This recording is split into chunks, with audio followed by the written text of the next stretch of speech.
knowing that like if you don't keep going, the other person's gonna keep going and you're gonna get your ass kicked. It makes you keep going.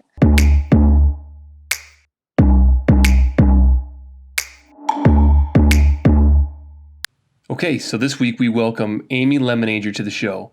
And Amy has already been a standout athlete in many sports at the young age of 22 years old. In high school, she was a hockey goaltender and still holds records at Proctor High School for save percentage, most wins, and most shutouts in a single season and in her career. A couple of tough injuries meant that she was not able to pursue her D1 hockey career, so she turned her focus to other sports. Along with playing soccer at the collegiate level, she also ramped up her amateur boxing career and worked her way up to the number 4 ranked amateur boxer in the world. Last year, she became the first female professional boxer to come out of Duluth, Minnesota, and is currently ranked number 8 middleweight in the entire country.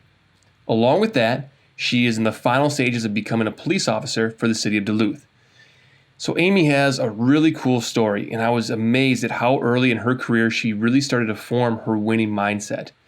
I think what struck me the most in this conversation was how she finds the balance in having a very noticeable confidence in her ability as an athlete, but still has a very humble and kind personality that keeps her grounded and very relatable. Toward the end of the conversation, we hear more about how Amy wants to be a role model, specifically for young girls to look up to, and there's no doubt that she is becoming just that. So with that, I hope you all enjoyed this conversation with Amy as much as we did.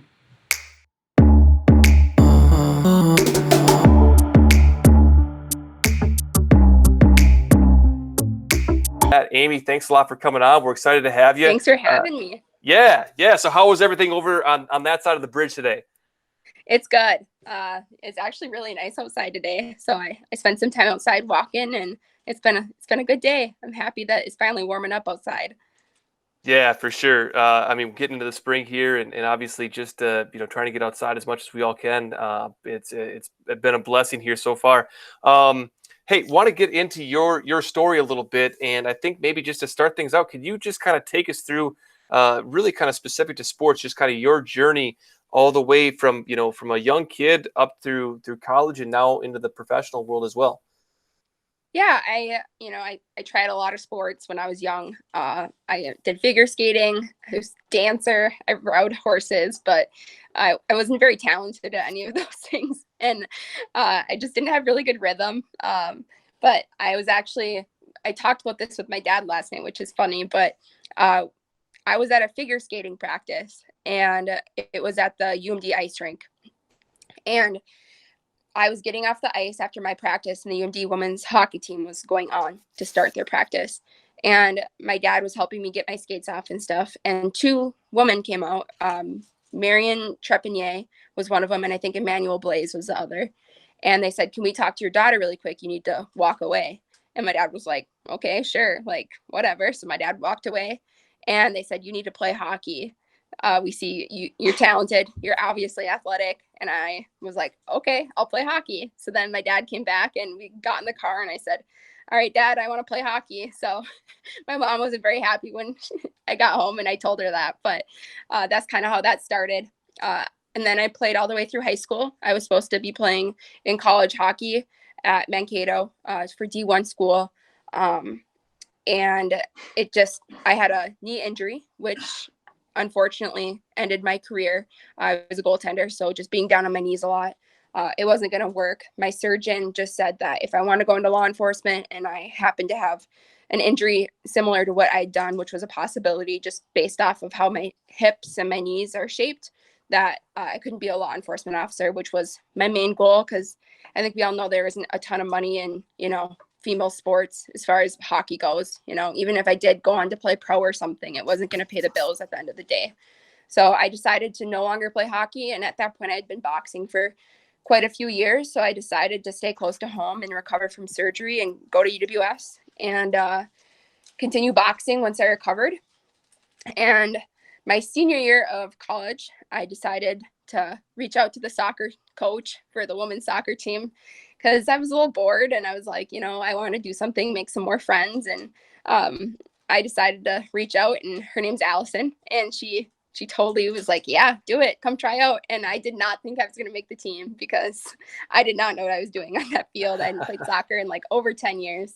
And she told me I made the team, and she was just excited to have me on and be a part of it. And it kind of took off. And so now, obviously, I'm not playing higher level soccer. I was not good enough at that, but I'm still boxing. So, yeah.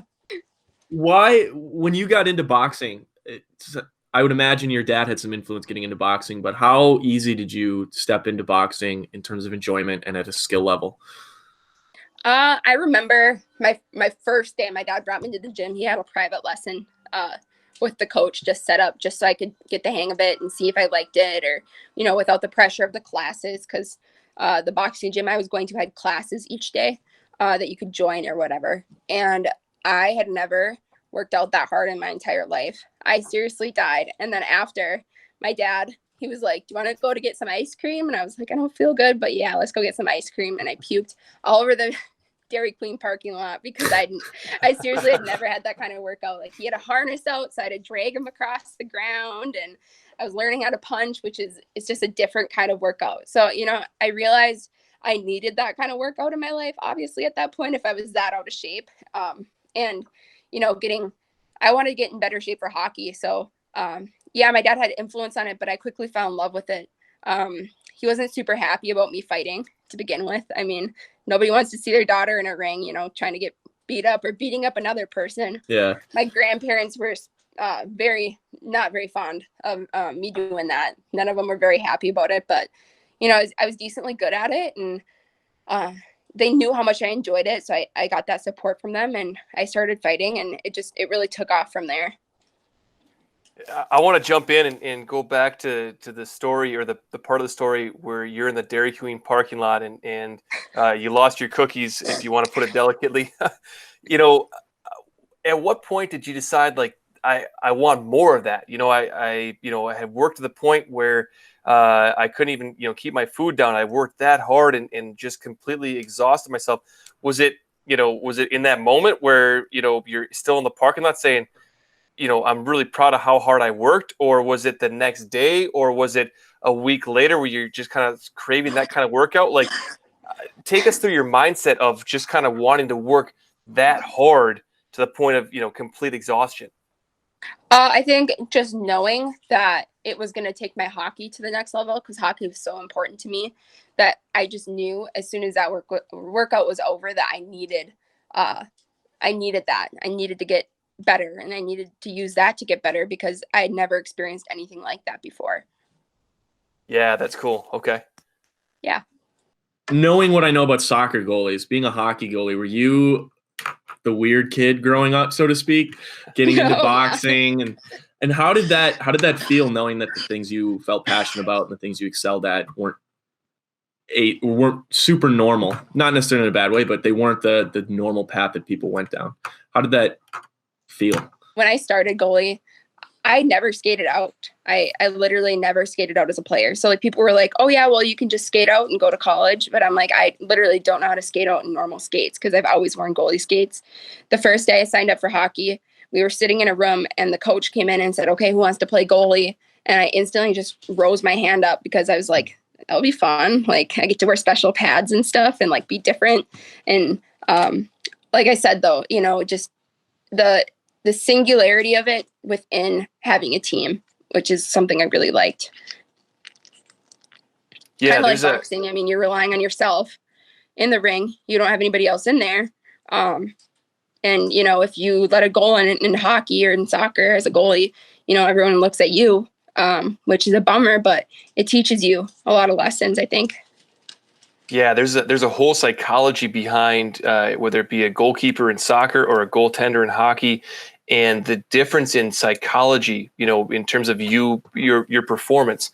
So, as an example, in soccer or hockey, if you're a forward, you can get it wrong 10 times in a game and get it right once, and you're the hero, right? Right. Where on the other side of it, if you're the person in front of the net in either sport, if you get it right 10 times but get it wrong once, you're to blame for a loss or for conceding that goal. And so it's a completely different psychology to be a netminder in either sport. Yeah. So did that translate at all? Do you think are you saying that maybe translated or had some similarities to kind of your relationship with boxing? I would say so. Yeah, for sure. I think the psychology of, you work your ass off to make sure that you're ready for that fight, because you don't want the other person who have been working harder before you. They're gonna come in there and beat you if you don't work harder than them. So every day you're in the gym, you're thinking about how are they doing those extra push-ups right now? Are they getting up early and running? They probably are, and I'm gonna get my ass kicked if I don't get up and do this. Yeah, sure. actually. So one thing, going off of what you just mentioned, Joe, and hearing you say that, Amy, as a goalie, especially, like you can't lose. Like your goal isn't necessarily to win the game for your team. It's more of don't lose the game for your team. And thinking about the psychology of that, in my mind, I was like, how do you go from hockey to boxing? The emotions and the psychology are totally different, but maybe they're not. Are your emotions when you were in your big hockey games and you had to step up and make the saves versus when you're stepping into the ring, if you let your fear take you over, you're going to underperform.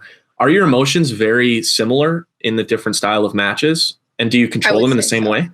Yeah, I would for sure say so. Like, I remember before some big high school games, when, we're going to state and stuff like that, we played in the X twice, which was really fun.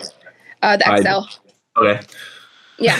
Bryan's a Wisconsin guy, so you got to, kind of take him. And I am too, but I do know some Minnesota terms. But yeah, walk him through what the X is. The Minnesota State High School Hockey Tournament, I got to play in twice. And it's at the XL Energy Center. So it's where the Wild play. So we got to stay like in the locker rooms next to the Wild locker room and go through there, which was really cool. They have something called the Bauer Room underneath the stadium.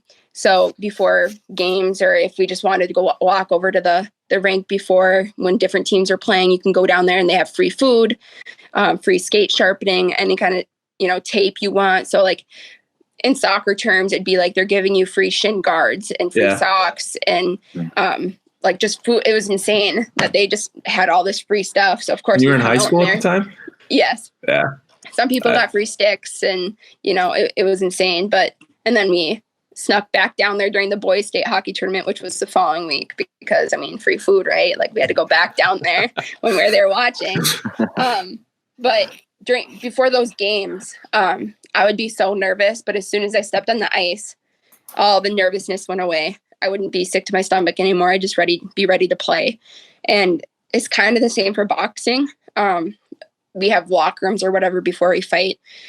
And the routine of having your coach wrap your hands for you, and then the ref coming and checking them and signing them off, and getting laced up beforehand, and feeling them put the Vaseline on your face so that you don't, boxers put Vaseline on their face. I don't know if you know that, for cuts and stuff. So if you put it on your cheekbones, you're less likely to get your cheekbones cut open.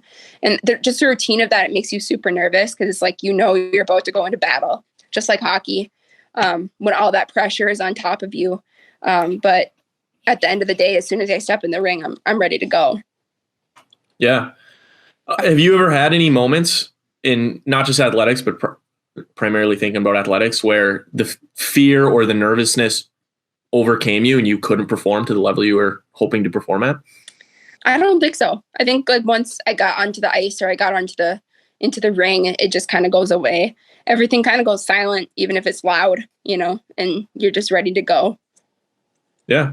So Amy, I want to jump in on that one. So, because I think it's a great question from Bryan about the fear. I guess my question then is there an absence of fear, or is the fear kind of present and you have developed strategies for overcoming it so that it doesn't overcome you? It's hard to say it, because I think there's been fights where I'm more nervous, and fights where I'm less nervous, and I don't know why. A lot of times I'll find out who my opponent is, and I will print off her face, and then I'll put it up around my house so I can look at her before, I get to know who she is kind of beforehand. I like to find reasons to dislike my opponents, even if they're not necessarily like a bad person or anything, but creeping on their social media or that kind of stuff, and finding reasons not to like them, because I think it's easier to not like them when I'm going to beat them up. I don't know. Sure. I don't think I can like be friends with them after. I'm totally down to be friends with them and hang out and, talk about, the awesome sport we're both involved in. But beforehand, I can't. And I think, that builds up my fear and my nervousness a little bit, my anxiety maybe to get in the ring. But, I think it's just weird. It's like once you step in the ring, you just don't hear anything, and your adrenaline's pumping so hard. It's like you feel like you're on drugs or something. It's crazy. Like you literally feel like a superhuman, and then the bell rings and you just have to fight. I don't think there's time to like let the fear overtake you when you're about to fight somebody, because if you freeze, it's not going to be good. It's almost like that fight or flight response, like you gotta shit or get off the pot and just sure. You gotta fight. Yeah. So could you take us through, just on a typical bout day, is that what you call it? Like the day of a fight? What do you, like I always call it like game day on a, what do you call it on? Okay. Yeah. Yeah. So like on a bout day, right? So take us through, kind of the preparation throughout the day. Are you completely locked in from the moment you wake up, or is there sort of a ritual throughout the day that you get yourself kind of psyched up for it? And then I would love to hear about kind of, when you get to the, to the arena and you go to the locker room and then you come out into the actual ring. Just if you could walk us through and just give us a visualization of what your mindset is like throughout the entire day. Yeah. Usually, bout days, it's hard. It's almost like a countdown. So a lot of times I'm cutting weight leading up to a fight. So that's a big deal. Just making sure your energy stays up and stuff. So as an amateur, when do you weigh in before a fight? Is it the day of? Do you have a day to, weigh in and then prep and how does that work? As an amateur, we'd weigh in like an hour before the fight, which sucked because then you have an hour to maybe eat. But if you are super duper hungry and eat too much, then you get sick in the ring. But as a pro, which is super nice, we weigh in the day before. So usually, like this last fight, I really struggled to get to weight. I don't know what my deal was, but I was doing everything I could, and it was just water weight was kind of holding me down. I made weight, which was obviously good. You have to make weight, or either your opponent can take your purse, so they can take 50% of the winnings you're supposed to get for your fight, or they can just say, nope, I'm not fighting you, which you don't want to happen because then you don't get paid and you put a lot of work into training and stuff, and then you get a reputation with promoters and they don't want to promote you if you're not going to make weight for fights. So this last fight specifically, I had not eaten very much in like 3 weeks. And it was down in the Twin Cities. So I was spitting the whole way down.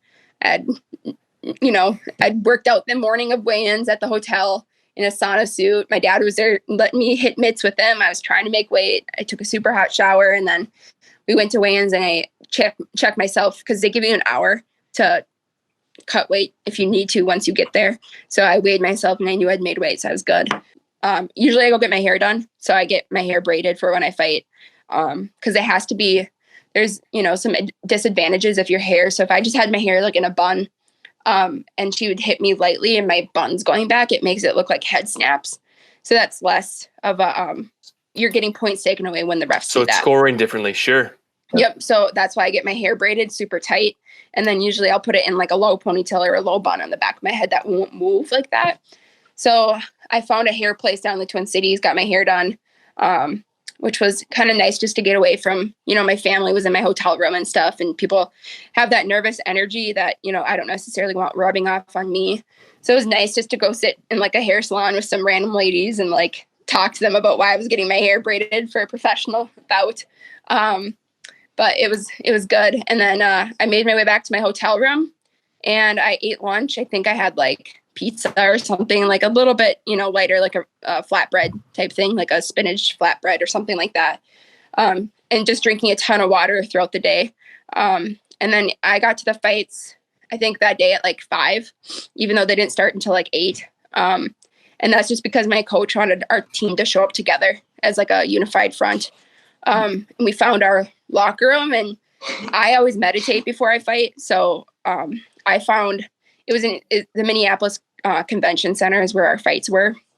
So I always try to find like a super quiet place and meditate just to relax my mind and relax my body as much as I can. So I did that. There was a dance convention going on at the same time. So I found a super quiet hallway and I could hear some classical music being played, and it was perfect. I was Do you trying have to do somebody coach you through that meditation, or is that just all you? Yeah. Okay.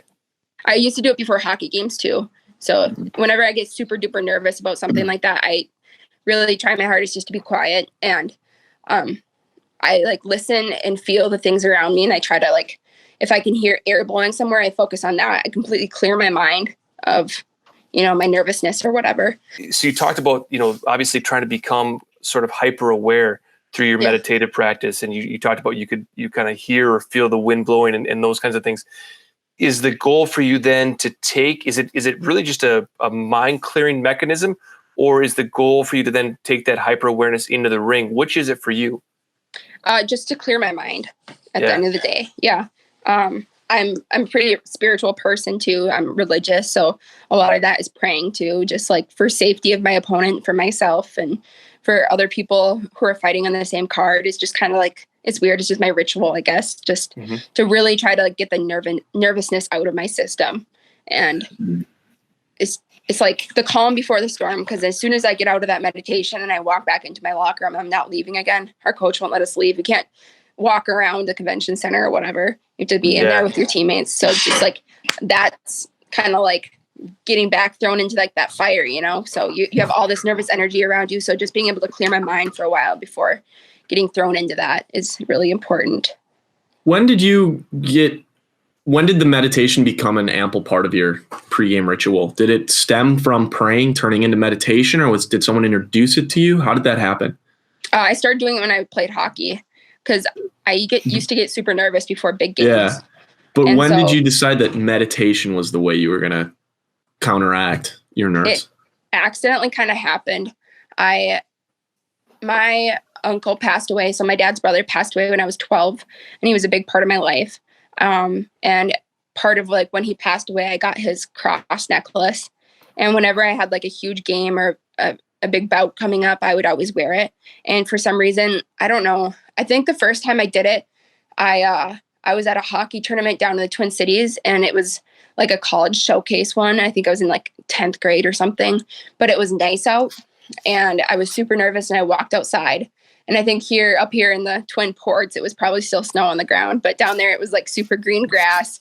And I sat in the grass behind this tree, and I just felt like at peace. And that's kind of when I started meditating before big stuff going on in life.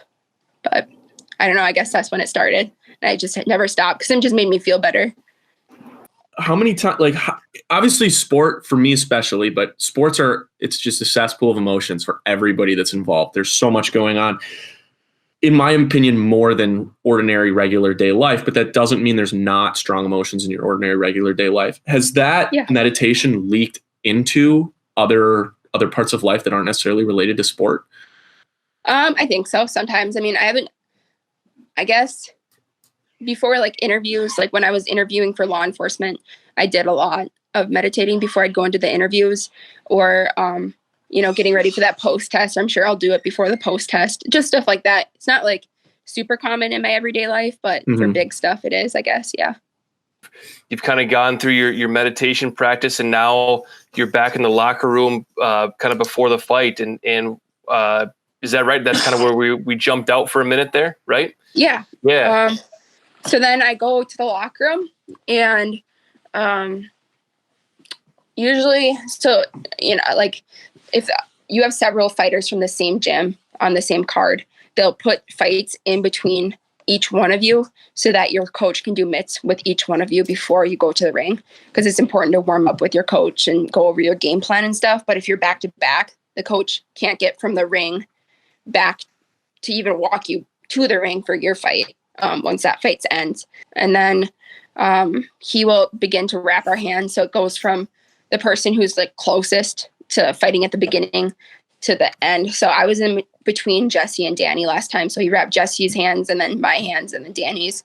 And once you have the wraps on, you cannot leave the locker room without like a representative from the convention center following you around, because they don't want you to put stuff in your wraps or whatever that could potentially hurt the opponent. So a ref comes and signs them, and they have to sign them on all of the edges of the tape So you can tell if it was unwrapped and then wrapped up again. So there's all these different rules to it, where, it can't come too far down your knuckles and it can't be too far up on your knuckles. So they have to come and measure it and make sure it's like, it fits all the guidelines, and then they sign it. And then we do mitts. I get gloved up. Each fighter has their own pair of gloves that they get assigned. And then they come and wrap the tape around like where you tie them and sign it all over that again. So, you can't take it off. And then they put Vaseline on your face. Usually they'll put like an ice pack on my back beforehand, or like my neck, to make sure I'm nice and cool beforehand. And then, and then I start the ring walk, which is fun to walk to the ring. And then they put Vaseline all over your face, and then you start fighting. Yeah. It's kind of the day. All right. So we're skipping over a big part of it here, like the part you just got to, the ring walk. Okay. So I want to hear more about where your mindset is there. So, I mean, do you hear the music? Do you hear the crowd? Do you hear the announcer? Do you hear your coach?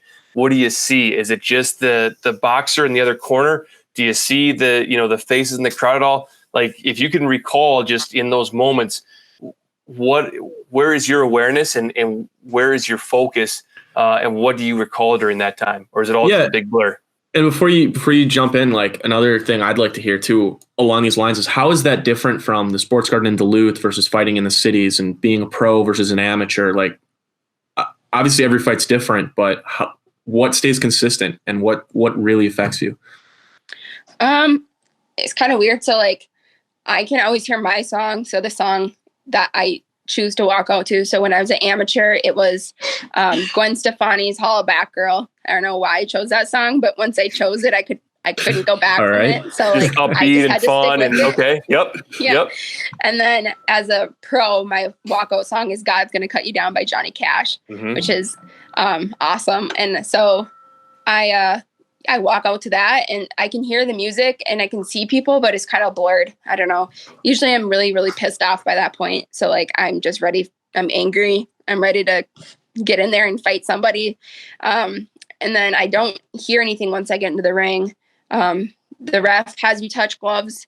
It's always really important for me not to break eye contact with my opponent from the moment I step into the ring to the moment we hit hands. And then, so then, the fight starts, and usually I can't hear my coaches, which is bad. I mean, I should be able to hear my coach, but only person I can usually hear is my dad. And I think it's just because he coached me in soccer growing up and stuff. So I'm used to his voice, and like, he's my dad, I guess. So a lot of times I can hear him yelling, but I can't really hear anybody else yelling, which is interesting.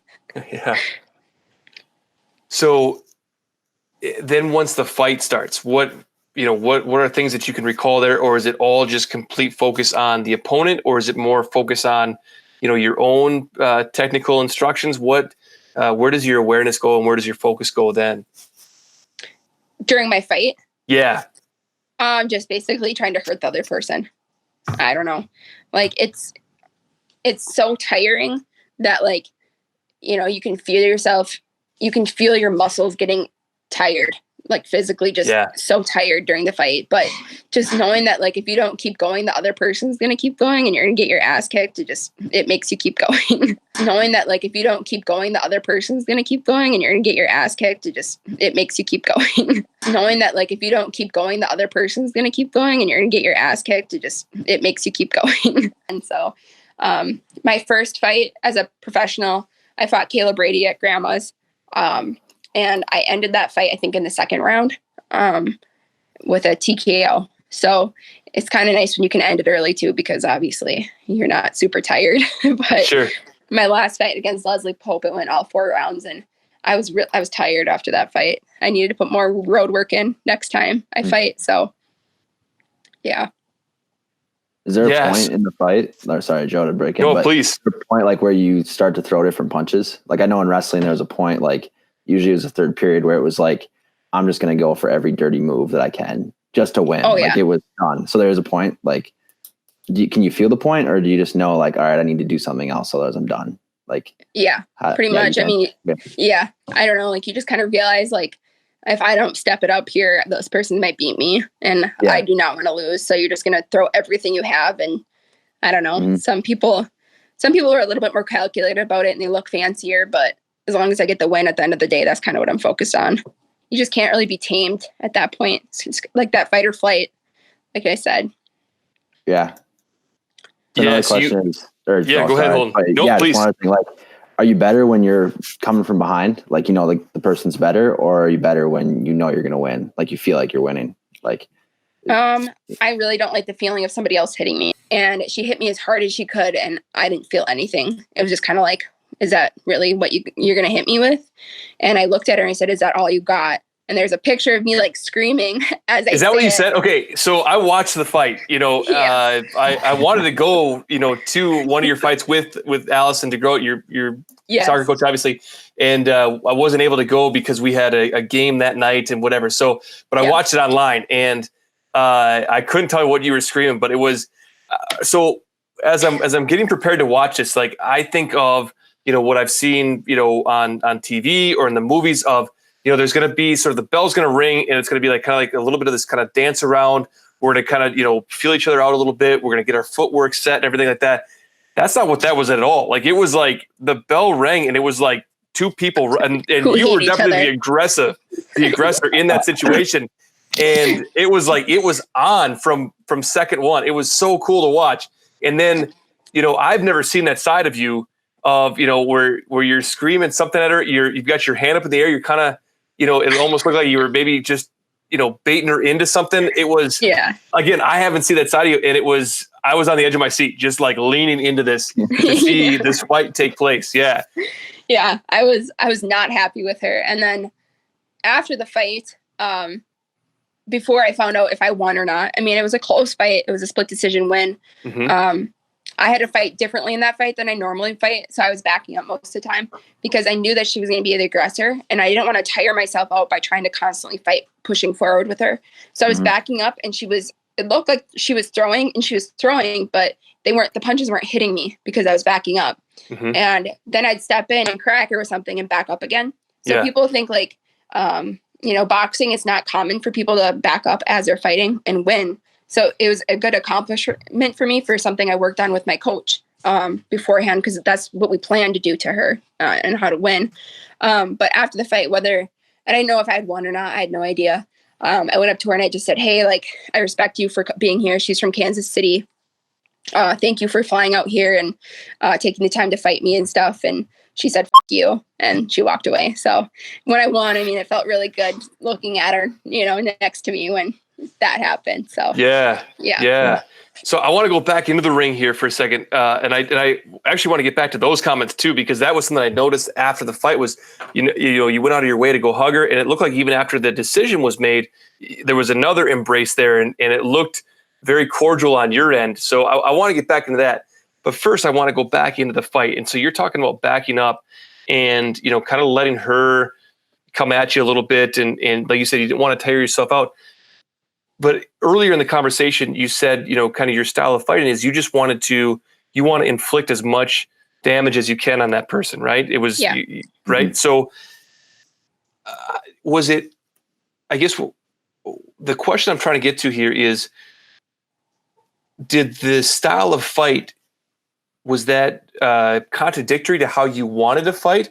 Or was the backing up and kind of absorbing some of that actually intentional for you to then be able to inflict that, that damage?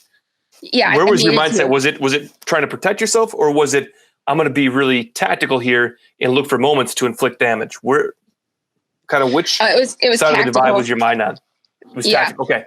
Yeah. My boxing coach beforehand, we watched a bunch of film on her. So I actually she fought Kayla Brady too. So the girl I fought first, she fought too, and she beat her in like the second round of the TKO also. We had like this, or was it first round? First round. So she, I had the film from when they fought, and that was pretty recent to when I fought Kayla. So I knew it was a recent fight of when Leslie fought Kayla. So we had that film, and the way she fought there, in boxing, if you're constantly pushing onto somebody and they're pushing back, you're both going to waste a ton of energy. And I knew in a 4-round fight, which I hadn't had a 4-round fight in a while because usually it ended it kind of early. So like I hadn't, been in the ring that long for a fight in a while.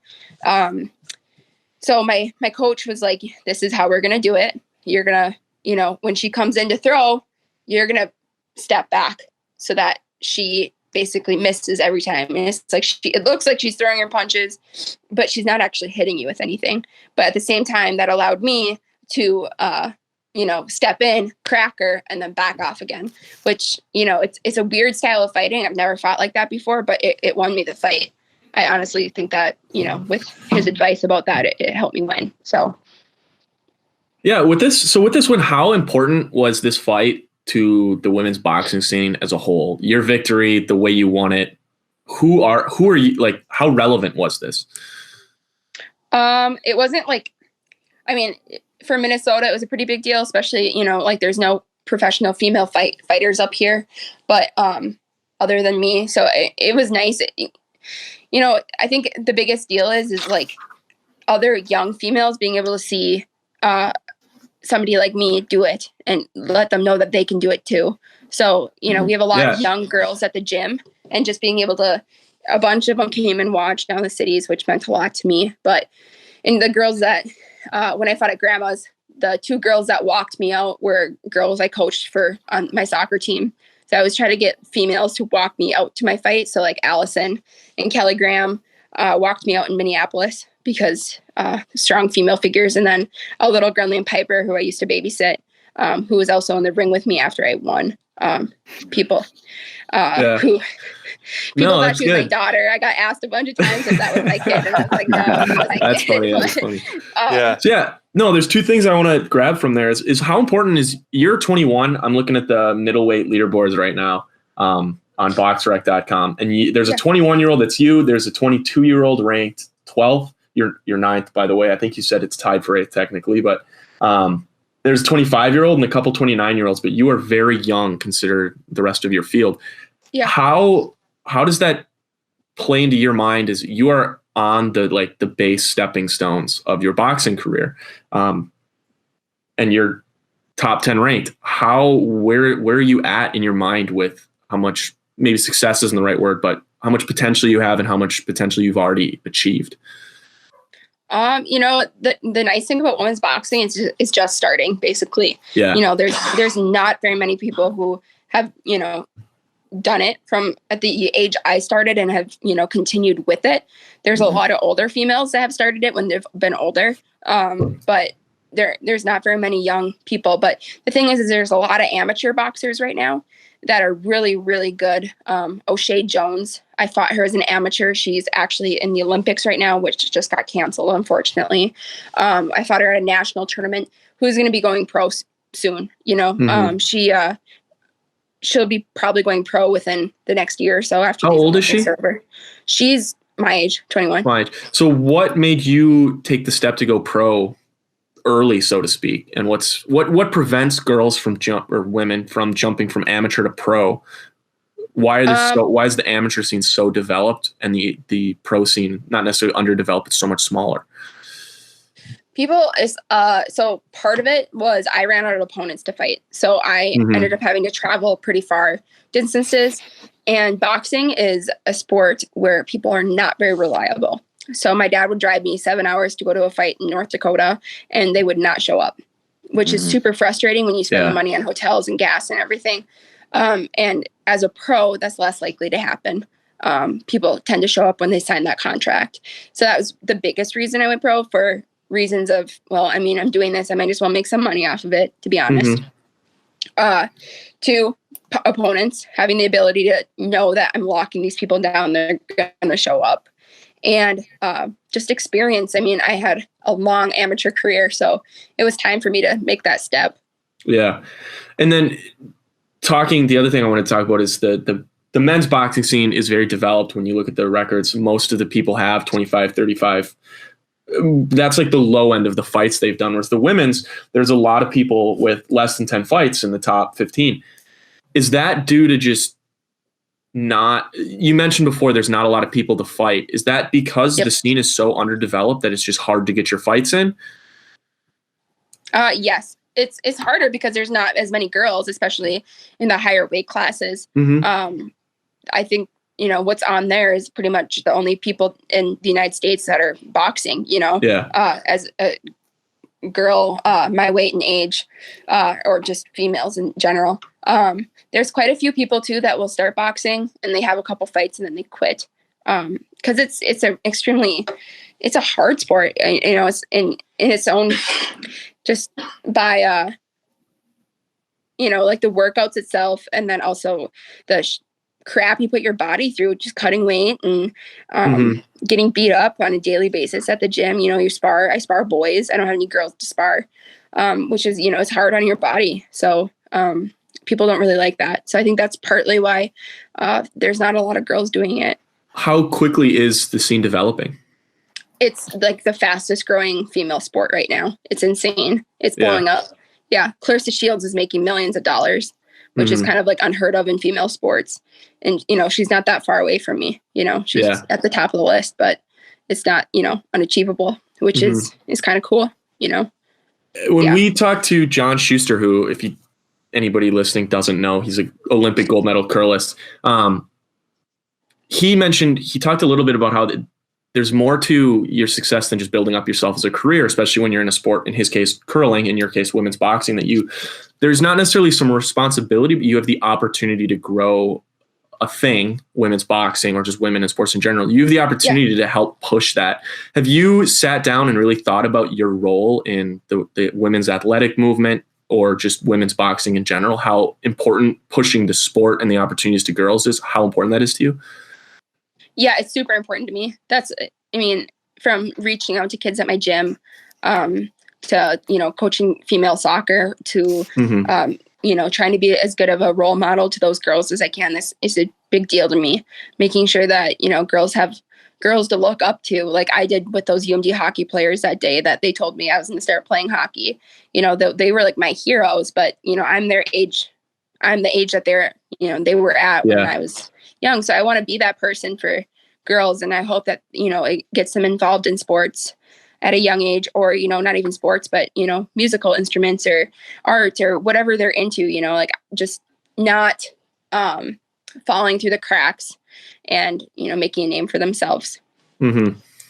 Yeah. And then you talked a little bit too about how, not that you don't want to take boxing as a main thing, but you have career aspirations in law enforcement outside of the boxing world. Have you thought about where those two intersect and where they diverge, and how long you can continue being a pro boxer and sustaining that without getting in the way of your career goals as a law enforcer? Yeah, I've thought about that a lot, just because when I start on the force, I'll be working 4 days on, 4 days off with 12-hour shifts.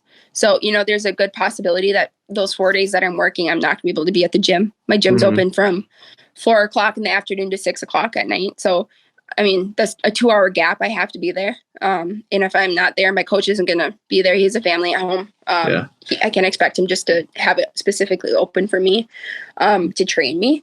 And then the gym also isn't open on Friday, Saturdays, and Sundays. So if my 4 on are Monday, Tuesday, Wednesday, Thursday, and my 4 off are, Friday, Saturday, Sunday, Monday, I'll be able to be there on Monday. And that's it. That's one day that I get one-on-one time with my coach.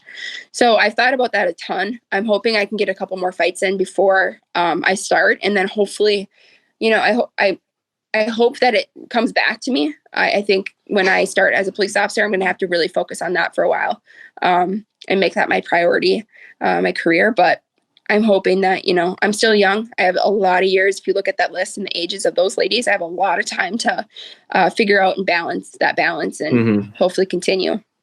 Yeah. And then on a personal level, the training, one thing is when you're picking out something new, you'll hear a lot of people talk about just get in the reps, get a feel for the muscle memory, develop the skill. Whereas when you've attained the skill, it's now about the quality of the reps you're getting instead of just how many reps can you jam in. Where are you on that level of, you learned a new fighting style for the last fight you were in. Are you still just looking to get as many different types of reps as you can get? Or are you at a point in your career where you're now like, I need to pick a style so I can jump into the law enforcement world and not be spinning my wheels and moving backwards? I need to really hone in and get my quality reps more than I just need to get all of my reps. Yeah.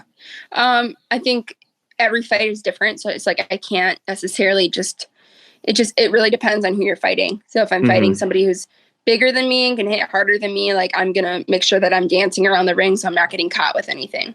If I'm fighting somebody who I think I can overpower, I'm going to be running at them like a bull and hitting them as hard as I can, not really caring about getting, hit back.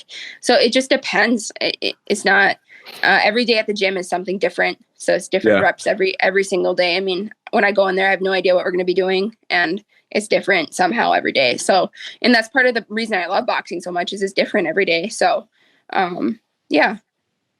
I kind of want to get back into the psychology piece a little bit, Amy, and kind of going back to, we talked a little bit about fear, we talked a little bit about risk, and that's, with every guest that we've had, I think that kind of that term has come up, and I, for you, I think you're the first guest that we've had on who's had some combat sport, if you want to call it that, experience, right? And so when I look at, high performance, I think there's kind of three levels of, so the first level would be, there's risk involved for a soccer player, for a hockey player, for, in the business world there, whatever it might be, whatever industry or sport you're in, there's risk involved in terms of if I go and I train for this and I work hard and I prep for it and I show up on game day, or I show up when it's time for me to perform and I don't perform to the level I should,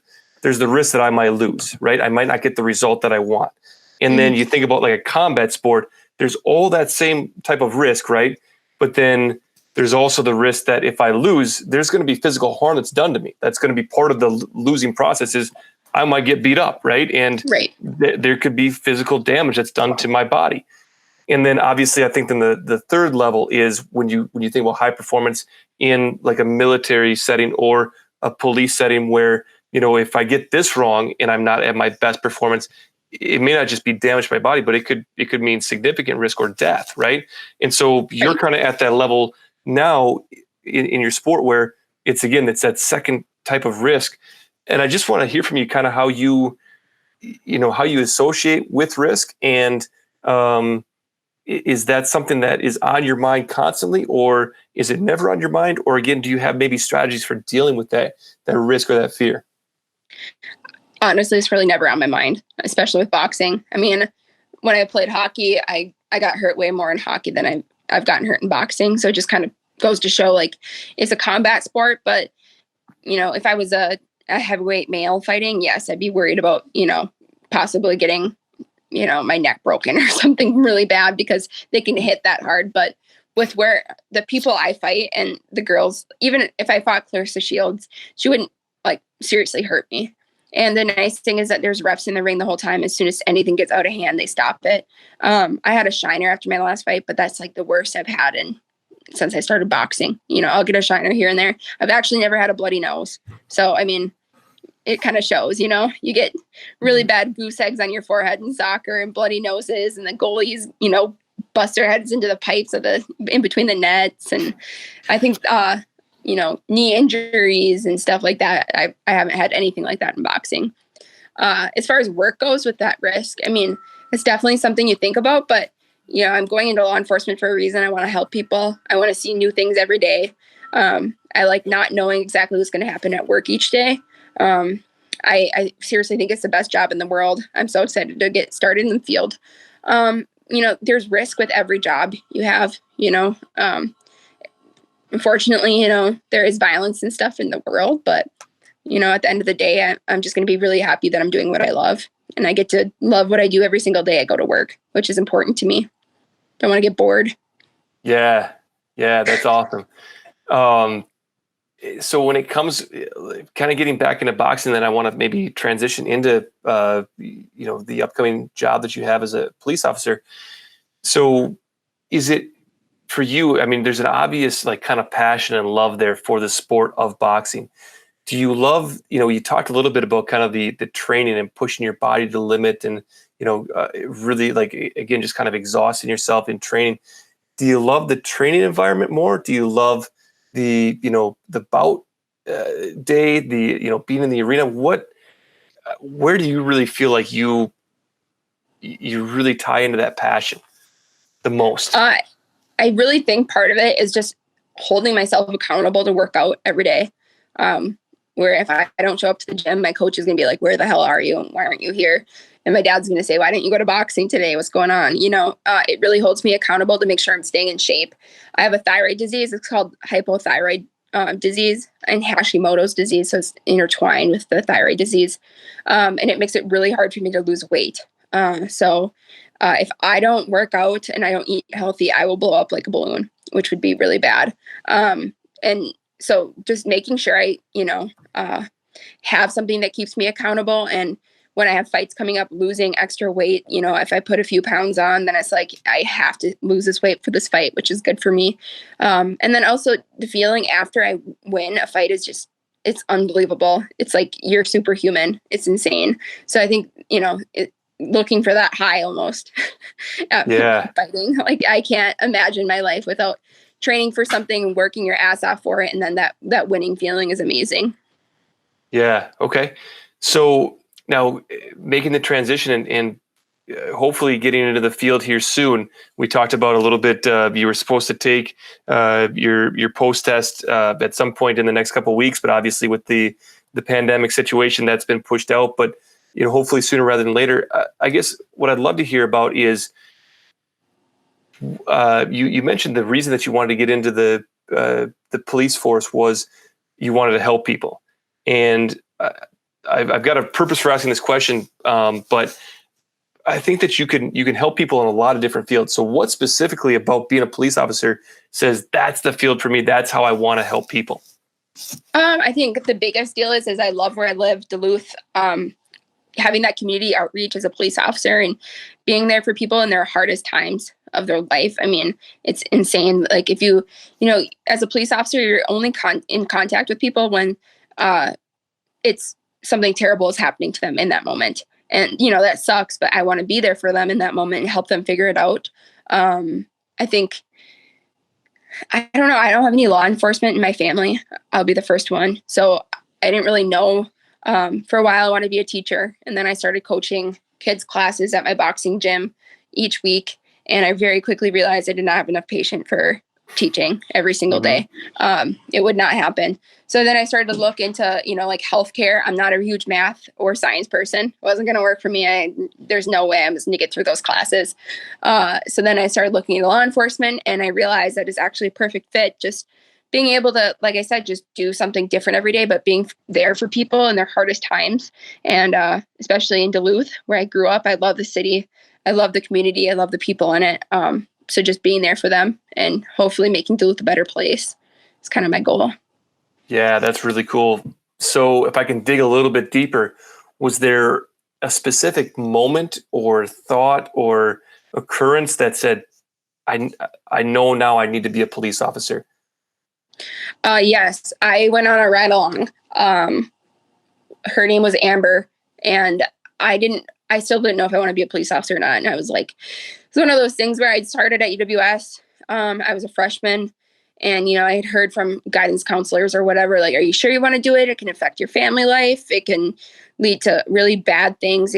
How are you going to balance that if you want to be a mom someday and you want to have kids? And I was like, yeah, you're right. Maybe I don't want to do this. Maybe I want to do something like probation or something that's more stable. And I went on that ride along and she has 5 kids and she's a single mom. So she has nobody else there helping her parent, but yet she's an amazing mom.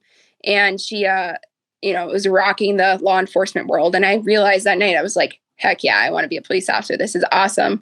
She told me the stories. We went to some really cool calls. I remember we got called to, I think it was like a domestic disturbance between a husband and a wife. And they were just arguing like it wasn't a big deal. So she let me come into the house with her to, separate them or whatever. And the dude was like probably 6'5", 6'6", and the girl is way smaller than me. I mean, she's probably 120 pounds, like 5'4". Yeah. And he's like this big dude, and he came at her to like basically get in her face and like yell at her. And she took him down to the ground. And I still don't know how she did it. Like, I haven't learned in the academy. I don't know how she did it, but she just like did a little spin move and he was down on the ground and she had her knee on his back and he was just, he couldn't move. And I was like, oh my gosh, this is awesome. I want to do this.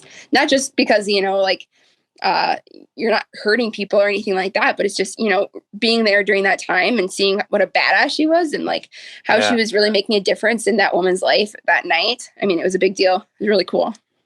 Yeah. Oh, that's really cool. That's an awesome story to hear. So I want to switch gears here before we wrap things up. And I think I mentioned to you that I had a chance before we spoke, I had a chance to chat with your soccer coach, obviously good friend of mine, Allison DeGroat. I think one of the best coaches that I've ever had the pleasure of working with. And she had some really cool things to say about you. And so I just wanted to bring some of this stuff up and just kind of see where it lands with you. So one of the things that she talked about was when you had asked her to join the team, and when you came to the team, she mentioned just how much you brought to the team culture and how, I guess her words were, I'm going to just kind of read from my notes here, that you gave the team a deeper sense of purpose and a sense of connection, and that you were a gift to their 2018 team, and that it's, in her words, it was the best culture that she's ever been a part of, which is saying a lot. She's been a part of a lot of different teams, both at UWS and in her previous positions. And I just kind of want to hear from you, did you feel that sense of connection while you were with the teams? And what do you think you brought to that team dynamic? Well, first of all, Allison is by far the best coach I've ever had in my entire, athletic career. She's amazing, just as a person and as a coach and as a mentor and, as somebody to look up to as a female. She likes to say that I helped bring a lot of that there, but that I have to say a lot of that was on her. She really made the team a comfortable place to be, a safe place, where, there was no judgment and there was no, gossiping or anything like that. Like I've never been a part of a team like that where, truly everybody in that team loved each other despite differences or despite things that have happened in the past or whatever. There's no issues whatsoever with each other. You just loved each other and wanted to be there for each other. And I think the biggest part of that for me was I was just getting out of a really bad relationship and I was looking for, friendships and connections with people where I could make that connection and have people around me during that hard time. And she just opened up those doors to me. And so did every single girl on that team. They were like, yep, you're in our family now. Like, let's go. Like, this is going to be fun. Get ready. And I remember the first day I really felt that. She took us to Lake Superior for like a beach practice. And we ended up at the end of it, just all going in the water and like goofing around and whatever. And it was just the funnest day ever. And I connected with the girls. And I think part of what I brought was like, I wasn't worried about playing time. I wasn't like, when am I going to get put on the field? Because I knew I was bad. Like we joked. I still tell her, I was like, yeah, I remember when I scored all the goals that year because I was so super, I was good. I was your starting player. No, I was terrible. But I was just there to have fun and lighten the mood. But I also knew my place. Like I wasn't going to, distract the team from, when it was game time because I understand, you don't want those distractions around. But it was all her. She was the one who made that team comfortable and allowed for me to be on it and allowed for, that family connection to grow between us. I'll never forget that team. It was awesome. I'm still, best friends with all the girls. We talk all the time. It was such an amazing season. I wish I would have played all the years I was at UWS. I'm like, what the heck? I wish you would have as well, as an outsider to the team, but obviously somebody that's very connected to the women's side. Just, we ride the same bus to a lot of games and share the same, training facilities. And obviously I have a very vested interest in watching that team succeed. It was really special to watch. Like you said, I mean, you were there for a year, but just the amount of presence that you had within that group was really cool. One of the things that stuck out, and this is something that she brought up, and it was something I saw in your fight.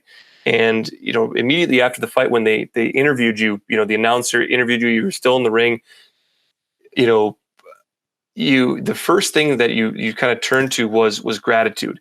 You started thanking, your family for being there. I think the first thing you thank God first, and then you went into thanking your family for supporting you, thanking your coaches, thanking your teammates. I mean, just on down the list of people you thanked. And Allison mentioned, that you really started the culture of gratitude within their program. And I guess I'm curious, is gratitude something that you practice intentionally? Is it just kind of part of who you are? I'd love to hear more about what your relationship is with gratitude. I think since that relationship ending, realizing the people I have in my life that truly love me, it's such a big deal to have those people around. Whether that's my family. I'm an only child, so I have a very special, very close connection with my parents. And I think just growing up and, not really realizing, I don't know I think it was just more, it's hard to explain, but after going through that relationship, I realized how important it is to show the people that you love them and how much they truly mean to you. And it was kind of eye-opening. It's almost like it's not that I hadn't been doing that before, but I just realized the importance of it, which is super important to me to reach out to people, especially people that have had a huge impact on my life, and thank them for being there for me and just being a part of my life and loving me and supporting me. And I think that's a big part of Allison's life too. I mean, I get texts from her all the time just saying, hey, how you doing? Checking in. What's new? How you doing? Are you good? And it's just one of those things where she doesn't need to do that. And I don't play for her anymore, but she's still connected to me. And I'll always be grateful for her no matter what. She's an amazing human. And Kathy is too. Yeah, Kathy's for sure. Awesome. Yes. I joke with Allison that Kathy is actually my best friend in the whole world, and vice versa. So for those listening in, Allison DeGroat, our head women's coach, and her wife Kathy, what are they? Almost a year. I mean, it'll be this summer since the big wedding last year down in Waukesha. So, I mean, I think one of the things that she, like I said, she highlighted was that gratitude piece. And then she went on to kind of talk a little bit about how you had really gone out of your way to show gratitude to the players of the team, and how that was infectious amongst the team. That, as soon as you were willing to do that and kind of be vulnerable there, that the rest of the team was willing to be more vulnerable, and they were willing to share some of that gratitude. And it just kind of, snowballed from there. And I'm curious, was your intention just to show your gratitude? Was your intention that, this might be something that can help our team grow and those relationships grow? Or was it just kind of on a whim? I think it was just more of a whim, but I just wanted everybody on that team to know, I would have their back no matter what, even after the season was over. And it was just important for me to let them know that, I knew that, they allowed me into their family, some random girl at UWS who had never played soccer before and sucked, and just kind of showed up with hey, I'm here, I'm weird, I'm going to be on your soccer team now. But they all invited me in with open arms. And, that's super special that, that they did that for me. They didn't have to do that for me. They could have, been who the hell is this girl? Why is she here? She's terrible. Get off the field. Why is she practicing with us? She's super slow. She can't run. But no, they truly just opened their arms for me. And it was more them than me, than being, gracious. It was just them allowing me into their life and their family, and when they truly did not have to. So, I mean, I owe that to them, to be grateful for them, Yeah. Yeah. Well, I'll just kind of wrap things up here by giving you one last thing. Yeah. I said, Coach, if you wanted everybody else listening in to know one thing about Amy, what would it be? And her words were generous, kind, and humble, but also has a fiery side to her. And that's kind of how she summed you up. And I think after this conversation, we could all really key into all of those elements, to all of those adjectives. And this has been an amazing conversation. Thank you so much for being on today. We want to wish you the best of luck, obviously, in your boxing career. You were supposed to have a fight coming up next weekend. I'm assuming that's been canceled or postponed. Canceled. Okay. Yes. And then you have hopefully one that's coming up is it July? Is the next one that would be on the docket, or is it? Okay. It just depends. Yeah. Yeah. Once this is all over, they'll schedule another one. I'm assuming this is hopefully going to be over by June. So they'll usually give us a month to start training. So hopefully July is when they'll schedule the next one. Just crossing my fingers. Yeah, I think we all are for many reasons. So obviously we want to wish you luck in your boxing career. And then also as you take that next step to become a Duluth police officer. And I think from everybody in the community here, we all want to say thank you for taking that role on and keeping our Twin Ports community safer and for the sacrifices that you're making to do that. And again, just for taking some time out today. Thank you so much, Amy. Thank you guys so much for having me. I truly appreciate it.